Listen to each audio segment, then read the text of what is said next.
आगामी पंचायत चुनाव को निष्पक्ष व शांतिपूर्ण संपन्न कराने हेतु शेखपुरा जिलाधिकारी इनायत खान काफी सजग हैं। इसको लेकर पूरे जिले के निरीक्षण का उनका कार्यक्रम शुरू हो चुका है। इसके तहत आज शुक्रवार को उन्होंने जिला मुख्यालय अंतर्गत अभ्यास मध्य विद्यालय एवं संजय गांधी महिला कॉलेज के रूप में चिन्हित मतगणना केंद्र का निरीक्षण किया। इस दौरान उनके साथ अनुमंडलाधिकारी निशांत कुमार, अपर एसडीओ राजीव कुमार सहित अन्य अधिकारी भी साथ थे।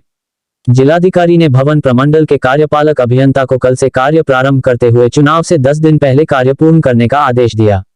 साथ ही सभी त्रुटियों को जल्द से जल्द दूर करने का निर्देश भी अधिकारियों को दिया। इसके बाद उनका काफिला बरबीघा प्रखंड कार्यालय पहुंचा, जहां उन्होंने पंचायत चुनाव की तैयारियों की समीक्षा की। इस दौरान उन्होंने प्रखंड विकास पदाधिकारी भरत कुमार सिंह को उचित दिशा निर्देश दिया।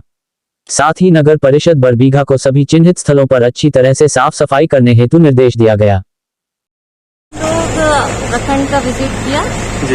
आगामी पंचायत और आगामी पर्व को देखते हुए सभी आवश्यक निर्देश हम लोगों ने दिए हैं।